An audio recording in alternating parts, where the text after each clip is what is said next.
Хуудас сэргийгчүүлэнд подкаст нэвтрүүлэг. За сайн байцгаана уу? Болор судар хэвлэлийн газраас бэлтгэн хүргэдэг хуудас сэргийгчүүлэнд подкаст нэвтрүүлгийн маань 3 дахь дугаар хүрэх гэж байна. За өнөөдөр манай студид Монголын зохиолчдын эвлэлийн болон Алтан гүд шагналт зохиолч Түмэнбаярын Бум Эрдэнэ ах маань хүрэлцэн ирээд байна. Бумаа ахта энэ өдрийн мэнд хүргэе. За энэ өдрийн мэнд хүргэе. Сайхан намрын налгар сайхан өдөр байна. Ааха. За Бумаа ахтаар өнөөдөр юуны тухай ярих вэ гэхлээр манай подкаст маань одоо зөвхөн ном ярихаас гадна бас Монголынхоо сайхан зохиолчдын ялангуяа богино бүтээл буюу өгүүлэлэг хэмээх жанрыг онцлоод яг өөрсдийнх нь сайхан дуу хоолойгоор аль нэг бүтээлийг ингээд хүргэхээр нэг юм шин болон нийцээд байгаа юм. Тэгээд Бумаа ахыг бол одоо манай уншигчид 2000-аад оны эхнээс юу н бараг мэдэн тийм ээ. Бумаа ахлаа миний мэдхийн Банжиг блог дээр айгуу гоё блог хөтлөөд тэндээ өгүүлэлэг бичээд л тэгээ бид нар тэндээс нь өгүүлэлэг орж уншаад л тэгээ санаа бодлоо биччихдэг тэгээ комментар эн чи ийм болж молч гэл блогспот гэдгээр блогспот шүү дээ тий. Банжиг нь болохоор жаахан дараах нь гарч ирсэн. Би андуураад тий. За Бумаа ахын бүтээлүүдээс дурдвал 2007 онд Сэмэржүүл барагдана. 2009 онд 61 ах гэдэг одоо Монголын зохиолчдын эвлэлийн шагнал хүртсэн. 2010 онд Өнөөх, 2011 онд Эмэгтэй ном, 2013 онд Америк зорчсон Жижээ гэд тийм ээ. Үр харам дотроосоо гэд Алтан гүд шагналыг 2016 онд хүртсэн. Ийм бүтээлүүдийг бол хэвлүүлсэн. Мөн Бумаа ахын одоо бичсэн кино зохиол тийм ээ. Үргэлэг 2 гэд кино зохиолоор Бумаа ах шилдэг зохиолын шагнал авч байсан. За хамгийн сүүл бидний сайн мэдхээр Түнтүүлээ гэдэг их хөөрхөн хэвлүүхэн хүүгийн тухай өгүүлэлэг нь эргэж ирэхгүй намар гэдэг кино болоод бас Монгол үзэгчдийн нэлээд сэтгэлийн хүндсэн тийм хөөрхөн бүтээл болсон шүү дээ. Тэгээд ийм бүтээлтэй хүн байгаа. Та юу нь яагаад өгүүлэлэг гэдэг энэ жанрыг сонгож өчөх болов? За яг ийм ярихаар би айгу одоо тийм байсан юм биш гэж хэлж чаддгүй. Уулаа нөгөө анх нэг юм сонирхолтой л байсан байх. Тэгээд хүн өөрийгөө мэддэг гэвэл айгу сонь ийм төрөл дээр. Яг хоо зүгээр сонирхлын дагуу ингээд бичээд явсан маань өөрөө энэ өгүүлгийн нэг хэлбэр байж л гэж ингэж л ойлгодог. Өгүүлсэн үгийн зохиол маань өөрөө ингээд арман дууж өгүүлэг гэл ингээд яадаг штэ. Тэгээд ерөнхий одоо сүүлд би эргээд одоо энэ яг юу вэ? Би яг юу хийгээд явд юм бэ гэдэг ингээд эргээд одоо төрөл англиэн ингээд уншаад ойлгоод ирэх юм багцаанд л би нэг уянгын төрлийн тийм богино өгүүлэлэг бичиж эхэлсэн байна л гэж өөрийгөө ойлгодог. Өгүүлэлэг их сонин төрөл шүү дээ. Одоо ингээд хэлбэрийнх нь хувьд бол багшаархан тий одоо хүүрнэл зохиол дотор хамгийн одоо бисрэг төрлөх их үдэ тийм ээ. Тэгээд одоо нэг өгүүлэлгээр ч одоо хүн зүгээр нэг юм бичиж болохгүй нэг санаа мэдээж хүргэх ёстой байдаг ч юм уу тий. Гэтэл тэр хэлбэртэй бас ингээд хүн баригдана гэдэг ч юм уу. Тийм ч болохоор юм одоо хүмүүс ярьдаг шүү дээ. Өгүүлэлэг бол яг үнэндээ бас их хүнд төрлөө тий. Багахан одоо юмн дээр том санаа ч байх юм. Одоо санааг ингэж дамжуулж гаргана гэдэг бол гихчлэн ярьдаг. Таны хувьд юу ямар байдгийг? Харин тэр өгүүлэг бол яг та ерөөсөө сүлд нь ингэж эргээд уншиж хахад өгүүлэг бол ийм л юм байл л дээ. Тухайн төрийн юм уу тухайн нөхцөл байдлын нэг акшн. Ерөөсөө нэг акшн нэг 2 хоногийн үйл явдал ч юм уу. Тэгээд үйл явдлыг нэг ялангуяа уянгын төрөл нь бол үйл явдлыг нэг дагнаад байдаггүй. Хүн өөрийнхөө дотоод сэтгэлийн илэрхийллийг тэр акшн одоо юу гэдгийг тэр 7 хоногийн ч юм уу ийм л одоо маш богинохон маш тодорхой гаргаж ирдэг тийм л жанр юм байл л дээ.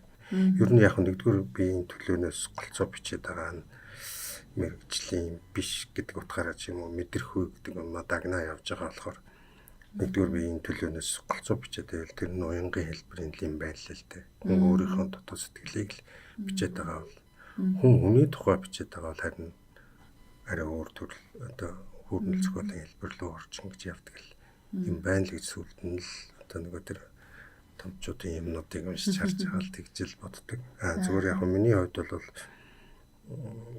тийм дуудлага гэх юм уу эсвэл одоо нэг тийм хүсэл ч юм уу хобби ч юм уу нэг тийм юм зүгээр л техниклийн дэвтрийн өрөөнд байсан. Амхаа. Тийм.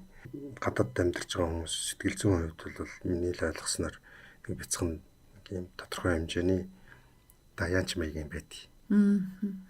Тий. Одоо яг даянч гэдэг том үгээр хэлж байгаа боловч юм ер нь бодрлын төвшөнд байж идэг. Их орноо санах, дүүгээ санах, өнгөрснөө дурсах гэдэг ч юм уу. Тэгээд тэрийг илэрхийлэх юм маань л ингээл явсаар байгаа л сонирхолтой болол улам шимтэл тэгэл явсан гэх үү. За та одоо сүүлийн үед бас бүтээл гаргалгүй нэлээ удлаа шүү дээ, тийм ээ? Тий, би хамгийн сүүлд 16 он дотроосоо гэдэг өгүүлбэрийн төврөө хэвлүүлсэн. За тэгээд тэрнээс хойш юм хэвлүүлээгүй байна.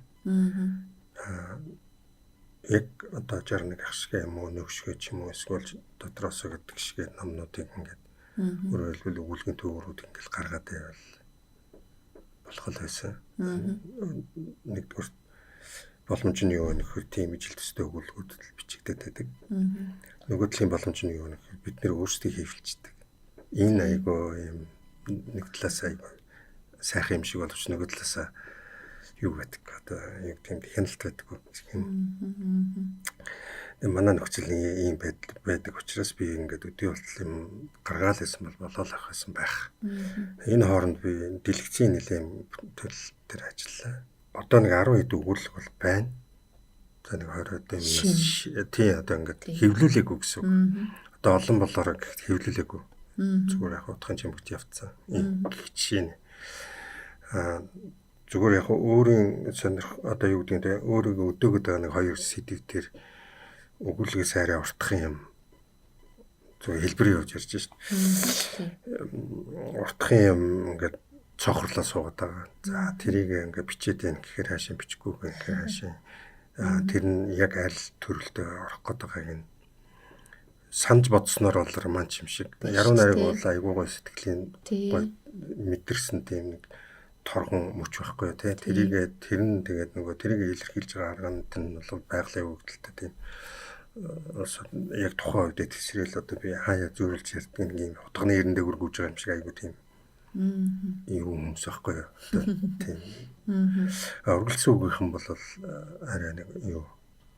Тэгээд нөгөө бичиж байгаа одоо хүүрнэл нь ямар хэмжээтэй гэдэг юм уу, ямар төрөлт багтахаас хамаарат цараа нь өргөн болоод байгаа байхгүй. Түнс үргэлжсэн үг болгоно л ийм өргөн байх албагүй шүү дээ. Тийм. Роман гэхээр чинь одоо би юу гэдгийг хүний хідэн үе, нийгмийн харилцаа одоо тэгэл ингээл оргоо ертөнцийг дүгнэж байгаа тэр дүгнэлтүүд, тэр баатрууд нь чухам яаж амьлаад байгаа юм. Ямар хэмжээний одоо ухааны цараатай баатрууд яваад байгаа юм. Тийм ээ. Тэнгүүд тэдний дотоод өгүүлэмжүүд энэ тэр ингээл тэнгүүд зохиолч бас ингээл улам бүр ингээл юм шаардал нэхэл ингээд байгаа байхгүй. Тэгэхгүй зүгээр нэг юм жижигхэн юмыг сунгаад л ингээд тэрийг урт гэж ойлгоол арман гэдэг л миний л ойлгосноор би зүгээр мэрэгжлийн хүн биш учраас тэрийн талаас нь бол нэг чухал биш юм аа гэж штэ. Хэвшмэл санаа бол урлагийн дайсан. Урлаг үгүй болвоос бидний сэтгэх, шинэлэг өнцгөөс харах, өөрсдийн ертөнцийг сэргээн шинтгэх чадвар доройтон бүхэн. Салман Рүшди. Тэгэхээр бид хоёр өнөөдөр одоо Бумаа ахынхаа нэг гоё өгүүлгийг Бумаа ах маань өөрөө сонгосон, тийм ээ. Унших гэж байгаа. Мэдээж айхтар чилээсэн урт өгүүлэг биш. Тэгээд Бумаа ахынхаа өгүүлгийг сонсоод тэгээд дараа нь бас нэг товчхон ярилцаад ингээ явах юм байна, тийм ээ. Тийм. Дотроосоо өгүүлгийн төвөөс. Тийм, дотроосоо өгүүлгийн төвөрт орсон. Бүр хамгийн ихнийх нь өгүүлэг л дээ. Подкастын нэг онцлог нь зохиолч өөрийнхөө дуу хоолойгоор энийг уншдаг юм байна гэж ингэж ойлгосон. За тэгээ мянган жилээр гэж. Мянган жилээр нэг миний сэтгэлийн нэгэн мухарт хуучны нэгэн сандал байдгийн. Хин хизээ түүнийг тэнд лав гэгчин суулгаж орхисныг би мэдэхгүйгээс хойш одоо хин тамаатай гэж. Гагцхүү аг үнэртсэн тэр модон сандал дээр өглөө болгон ирж алс тэртээ гширдэн нам хүмийг анирдан суух дуртай. Үүр цүүрийн завсраар ингээд суухаар үлгэр туйлсын илгүй ертөнц үйлцээд ирдэг юм. Одоо мэдгүй эртэж хэдхэн бэлэл зуухай айдас нүтэй галтгнуулан ирж эртний хэлээр нарыг дуудан жиргэх болно. Би тэднээс өхөөрдлийг мэдэрдэг. Өхөртөл гэдэг орчлонгийн хамгийн энхрийн мэдрэмж байх. Төд удалгүй тэдний дуудсан тэг дуграг хуучин нар шинэхэн гэрлэн цацруулсаар тэнгэрийн аяанаас мандахад цэв цэнхэр гариг минь цээлхэн холоогоор дуулах болно. Айцаа гээсэн өнөөх хэдэн балзуухай нарны цэцэрэг дамжин нисэн хотно нар угасаал итгэл найдвар тэгчтэй. Моддын навц салхинд сэвшээ хөглөж мөчр мөчртэй höмбөжн морд хаа нэг тургланга болор эрдний толгой аялж балар эрдний зүүдэн думбан шүүдэр чумпсан гоо ус гизгэн шовтрон жингэнэх болно. Аргалын утаа тэнгэр цуунаглаж амар амгаланг татлах болно. Айлын бүсгүй аштыг өрөөж алтан наранд цэцэл өргөнөө. Айда 10 жилээр айлсан хорогдмоор ертөнцийн аг өнөртсөн модон сандал дээр алсыг сэртэж анирыг анирдан суунан би бяцхан балзуухай хаанаас ирээд хаашаа оддгийг би мэдэхгүй. 2. Миний зүрхний аглагхан ховдолд эртний нэгэн сандал байдгийн хин эзээ түүнийг зориуд орхисныг мэдэхгүйгээс хойш одоо хин тамаатай гэж. Гагцхүү арц үнэрсэн тэр модон сандал дээр өдөр болгон ирж гүн хөх тэнгэрийн гүйлцэх мандлыг бидрэн суух дуртай. Тас хар тэнгэрт туссан цавдар надны шаргал туяа түүнийг гүн хөх болгодгийг мэдэрнэ. Жин удын энэ цагаар халсан агаар энэ дөнгөний хамг жингээрэн дэлхийг дарна. Тэнгэрийн янган тогтсон хурган цагаан үлнээс хэдхэн тусал бодол чиглэн онно унахгүй ч гэж мэднэ. Ирвэлцэж жирвэлцсэн орхин зэрэглэн дондор дэрвэлцсэн ирвэхээ эргэлцээр ирж цэцгсийн дэлбэнд өөрийн ертөнцийн хойг ярина. Ирвэлцэж дэрвэлцсэн өнөөх хэдэн ирвэхээ бас л хаа нэг тийш явж одно. Эднээс би эмзэглэлийг мэдэрдэг. Хөх аргал дээр суусан хээрийн сохтуу чогчог халамцуудан хамаг нууцаад хэлгэн хагсаж хагарсан модон тэрхэн доор халтар банхар урт хилэн унжуулан урд насны нүглээ намжлна. Гүү саамны хооронд гэрийн сүүдэр дүүрглэх хүү өөрийнхөө үсгэлийн усан далайг туучин унагчлна. Дуниартан хөвтөх их тал дунд цагаан цасыг хүсэмжлэн. Айда 100 жилээр золорч хорогдмоор үемэн зүүн ертөнцийн арц өнөртсөн модон сандал дээр гүн хөх тэнгэрийг үйлцэх мандлыг бидрэн сонон бэ. Ирвэхэ чухам хаанаас ирээд хаашаа оддгийг би мөн л мэдэхгүй. 3. Миний бодлын алсхан үзүүрт хүсэг нүүдлээс гээгдэж хоцорсон дотн нэгэн сандал байдгийн. Хаанхын хэний нүүдлээс үлдсэнийг хэлж мэдэхгүйгээс хойш одоо энэ тамаатай гэж. Харин амаргийн үнэртэй тэр модон сандал дээр би үдэш болгон ирж орчлонгийн язгаараас зөвхөн намайг л гэж онсон охин сэтгэлийг сүслэн бодох дуртай. Тас дэврмээр тастаж идмээр тачаадан гинах цангаж ангасан тэр мэдрэмж хаанаас ирдгийг би мэдэхгүйч амаргийнхан үнэрт хамар цоргож яргаж цахалсан тэр гиншэн чих өргөнүүлэхэд уран гоо түүнийхэн уруул завсраар урсан оддгоол би мэднэ. Амарглал гэдэг магадгүй ашид мөнхийн мэдрэмж байхаа. Одоо удалгүй нар таширлан онож олон уулын цаагуур тунирхаж одно нар хаанаас ирж хаашаа буцдгийг би мэдэхгүй. Гагцгүй уйхан цагаан манан уулын оройг таалж шүнжин ураг холбогдоод өглөө үүрээр бялуурч үлдэнэ. Чагтнаас мултарсан унаг ихэдэн чавхтаж эхлээрийн чамдад зэрэглээ болон дэгдэн. Адууны хөлөөр боссон доос алаг хорвоогийн чамыг учрлана. Сэхэл зүр өвсөнд чи унаж сэрлийн уянгаар янаглан тавирлтана. Ялаа хүртэл янаглалын тухай онол хүрнэдэг. Айда мянган жилээр аргамжаатай үлдмээр арга билгийн орчлонд амаргийн үнэртэй бодон сандал дээрээ намайг л гэж онсон охин сэтгэлийг сүслэн бодсоор сууна. Шуу шиг ирдэг, хэрвээхэ шиг эргэлддэг, амраг шиг янагалдаг ямар нэгэн юм надад байдгийн байна. Ерөөс нар надаас мандаж надад жаргадаггүй. За нэг ийм л одоо өгвөл энэ нэг түрүүн би хэлсэн ингээд 3 давтамжтай. Тийм учраас уншихад амар, нэгдүгээр ойлгоход амар. Гэхдээ би л өөрөө бодохдоо өгүүлбэр болгоны цаана, үг болгоны цаана ямар нэгэн утга ингээд томор бодож чадвал тий хүсвэл тэгээд бодоход байгаа л гэж ойлгож байгаа. Ийм л байна. Тий. Сонсоход бол яг ийм гоё үргэлжилсэн үгээр бичсэн шүлэг сонсож байгаа юм шиг л нэрээ. Уянгийн хүүрнэлтэй. Угаасаа өөрөө л тийм юутай юм билээ шүү дээ. Одоо уянгийн зөвлөхөд хүн өөрийнхөө дотоод сэтгэлийн мэдрэмжийг урсгаж байгаа. Тэр бол тийм төрөлтэй багтнаа л гэсэн тийм л юм байт юм билээ. Тэгээ уянгийн зохиолын бүр яг үндсэн чанар нь үйл явдлыг чухалчилдаг. Тий. Чухалчилдаг. Зүгээр л дотоод сэтгэлийн урсгалыг ингэж яадаг. Энэ бас их сонин төрлийн билээ. Тэгтээ одоо ур чадвараас хамаарат гэдэг юм. Олныг бичиж болдог юм бэл. Ижил болоод байдаг. Одоо ижил төстэй болоод байдаг нэг тийм. Тийм тийх магадaltaй шүү дээ. Тийм байлээ. Тэгэхээр нөгөө сандал гэснээс та нэг хөвсгөл нуурын иргэдээр нэг сандал бараг таны сандал гээд бид нар одоо бараг таниад идэв шүү. Биднийх нь л би уран зохиолт хувь нэмрээ оруулна гэж ном уншдаг билээ те. Унших явцдаа олж нэндэгнэх эрхэм зүйлс мэдрэх таашаал заримдаа хангалттайгаас хангалттай билээ. Виржиниа Вулф.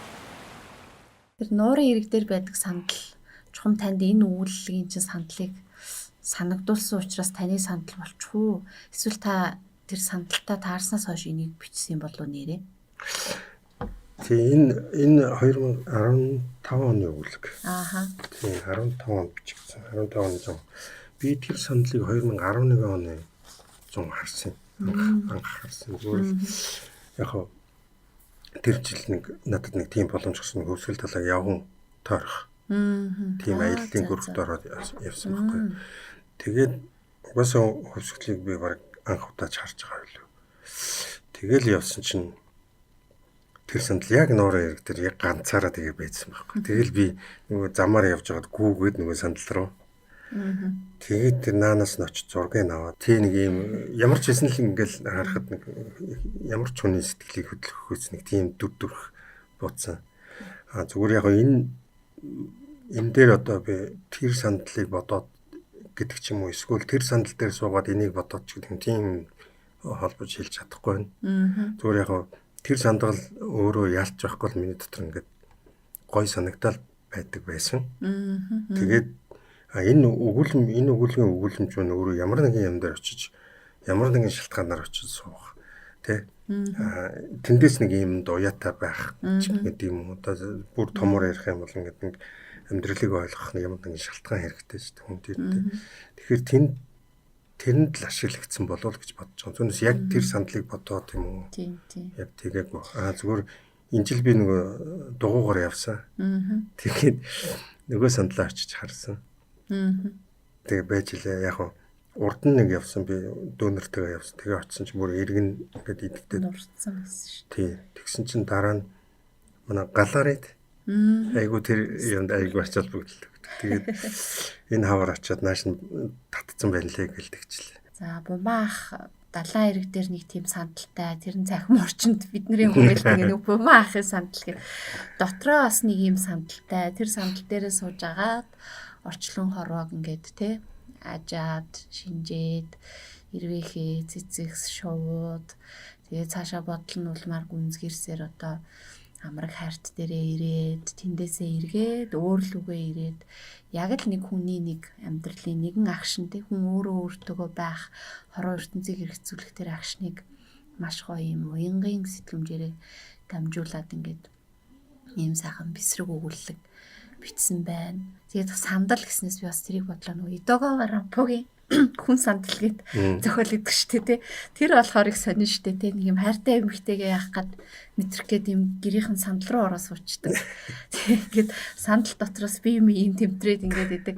Та болохоор их гоё өөрийнхөө доторх сандал дээр сууж агаад амраг хайртай ингээд гоё хайрын тухай айгуу гоё хэрэгцүүлэлтлээд энэ хоёроос ингээд зэрэгцүүлээд бодвол айгуу сонин санагдлаа надад. Яг сандал гэдгээс холбож тэгж бодож байгаа байхгүй юу? Яг нэг цэнгийг юм руу ингээд яачих юм шиг л болдог л да.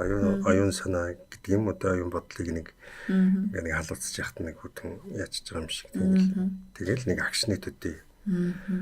Тэгээд яг боломж гэдэг юм одоо жаргал гэдэг юм уу энэ акшн тулаад өнгөрөх бол гоё л тэгэл та. Хүмүүс үйл явдал хүсэж магадгүй. Тэгтээ үйл явдлыг голчилдоггүй богиногдлын нэг онцлог нь тэрнтэй л. Одоо альва юм нэг үнэлэмж гэдэг шиг одоо жишээ нь би бол мэрэгжлийн хэмжээгээр үнэлж дүгнэж чадахгүй. Гэхдээ миний одоо үнэлэмж минь дотроос л байгаасаа л гэж ингэж хүсдэг. Яг гүн сэтгэлээсээ. Одоо тэр нь үнэн байгаасаа ч гэдэг юм. Үнэн гэдэг үг нь өөрөө хэр хурж байгааг нь бас сайн мэдэхгүй л байна л да. Тэр баатрын дүр тэр дүр нь яг өөрийнхөө байгаасаа гэдгийг л айгүй хүсдэг. Тэгээд тэр өгүүлж байгаа тэр одоо өгүүлэмж энийг одоо тайзны энэ өгүүлгийг ингээд нэг хэсгийг аваад тайзны бүтээл болгох юм бол монолог хэлбэртэй болно шүү дээ. Тийм монолог маягтай болно. Тэгэнгүүт тэр хүн тэр дүрийгээ одоо хэр нээж өгөх юм гэдэг тэрэл ажил болно гарна шүү дээ. Тэгж яах чинь яг тэр нь ингэж яг өөрийгөө илэрхийлж чадж байгаа бол тэр дотроос байгаад байгаа юм шиг үнэн байгаад байгаа юм шиг санагдав. Таны хувьд одоо ойрын үед ч гэдэг юм уу ер нь өөрийнхөө зохиол бүтээл за би нэг иймэрхүү сэдвэр нэг ийм юмыг л хүндчмөр санагдаад бах юм те. Нэг хүмүүс нэг энийг миний бүтээлээр дамжуулаад нэг ийм зүйлийг мэдчихээсэ. Тийм миний таны хувьд юу байдаг? Айгу том тавьчих гардаг чинь айгу том болоо явчихдаг байлаа ингээ бичээд хэлэхээр. Би ингээ бодоод явдаг юм. Бид нар нөгөө хайрын тухай айгу нийтлэг байдлаар яадаг. Тэгээ Шекспирээс авахд тэрнээс өмнө ч юм те. Тэгэл одоо ингээл Шекспир нэг тийм мөнгөний сэдв. Орчлон ертөнцийг яаж хайрлах юм? Ямар хэлбэрээр яаж хайрлах юм ингээд яхаар бүр ингээд нэг санааны мэддэхгүй өргөн болоод зэрэглээ шиг болоод тэгээ барьж авахд айгүй төвхтэй болт юм л л. Тэгээ би яг хөө нөгөө анх одоо энэ ноцтолтоод байгаа юм анх яг за би хайрын тухай тэгтээ ийм хайр биш те ертөнцийг хайрлах хайрын тухай бичнэ гэж бодоогүй л зүгээр л биччихэл санамсаргүй биччихэл би ер нь яг юуны тухай яг яваад байна гэдэг юм одоо ингээд богинохоо одоо киногоор логлайн гаргах хэрэгтэй болж байгаа байхгүй бид хоёр яагаад ингэж байж байгаа бид хоёр яагаад зөрж байгаа юм бид хоёр яагаад танилцаад инеж өгрөөд байгаа юм бид хоёр яагаад одоо бүр янаг амарг болоод байгаа эсвэл бид хоёр яагаад аав ээж болсон тийм бид хоёр яагаад аав хүү хоёр болсон ч юм уу тийм ээ би энэ ургамлыг яагаад харсан би энэ ургамл дээр яагаад гიშгсэн энэ ургамлыг би яагаад хадсан тийм ээ тэр цэцгийг яагаад би очиж тэрийг зулгаахад байгаа учир шалтгааных нь гүн рүү жоохон ингээд яагаад гэсэн тэгэхээр тэр цааталт нь нэг юм байх гэдэг байгаа байхгүй тэр нэг юм нь ийм юм биш байгаа л гэсэн мэдрэмжийг л яах гэдэг байгаа тэгэнгүүт айгүй өргөн болчиход би тэрийг зүгээр л энгийн хүн ойлгохоор уран зохиол болгомоор шүү дээ. Өөрийнхөө хамгийн сайн чаддаг уран зохиолын хэлээр би бичмээр тэгмээр шүү дээ. Тэгээд ноцтолчихж байгаа байхгүй. Тэнгүүд жоохон гүжирдлэг хэрэгтэй болоод ингээд. Тэгээд тэрэндээ тамиртаа сууж байгаа. Тэгээ ер нь эцэст энэ хорвоо ертөнцид яг бид нар өөр ингэсэн юм. Хайр байх хэрэгтэй. Хайр гэдэг үг нь хэр оноод байгааг би сайн мэдэхгүй л байна л та. За ингээд бумаахтагаа сайхан өгүүллийн өөрийнх нь дуу хоолойгоор сонслоо. Өгүүлэг гэдэг жанр цаашлаад хүүрнэл зохиолын тухай цугсхан боловч хөрөлтөд бас уншигчдад бумаахынхаа яриг дамжууллаа. Ярилцсан суухад сайхан байлаа. Тэгээ манай хуудас сэрэгчүүлэн подкаст энэ мэдчлэн ингээд Монгол зохиолчдынхаа бүтээлээс өөрийнх нь дуу хоолойгоор хүргээд явах юм аа. Тэгээ салхийг хагалж ийм сайхан уянгийн өгүүллээ уншиж өгсөн танд маш их баярлалаа. За баярлалаа. Энэ агшинд одоо энэ подкастын ирээдүг сайхнаар ерөөл. Тий. За баярлалаа. Цаашдаа бүр улам сайхан зохиолч нар оролцоосаа. Утга зохиолын мэрэгчлэнүүд оролцоосаа. Сайхан орчуулагч нар шүү олноор оролцоосаа. Тэгээд уншигч сонсогч нарт одоо өгөөжтэй, тийм цараатай тийм подкаст болоосай гэж дотроос одоо чин сэтгэлээсээ хүсэж байна. Тэгээд чамд амжилт хүсье. Сонсогчдод нь бас сайн сайхныг хүсье. За баярлалаа. Тэгээ Бумаа ахта манай Болор судар хэвлэлийн газраас гаргасан Салбан Өрөшти гэж нөгөө Мэн бүкрийн шагналтын зохиолчийн худаг буюу хадлагын дараах эрх зүйл гэдэг намтар баримт бүтээл гэх юм уу? Энэ номыг бэлэг болгоё. За баярлалаа. Ер нь жоохон хурц байгаарай л гэж байгаа юм байна. Гэж ерөнхий одоо нөгөө юугаар наадаг. Зохиолч хүн болохоор нөгөө зохиолчийн тухайн ном л бэлгэлчлээ л дээ. Яг нэр нь жоохон хурц ч гэсэн. Үгүй ер нь яг би нэг хурц байгаарай гэдэг. Өөрөө бол тэгээ өглөөгээд авчиг. Хурц байгаарай гэж одоо цаагаараа яаж байгаа юм байна гэдэг ингээд ойлгочих. За баярлалаа. За хуудас сэргийгчлөөнд подкастын дараагийн дугаар хүртэл баяр таа. Хуудас сэргийгчлөөнд подкаст нэвтрүүлэг.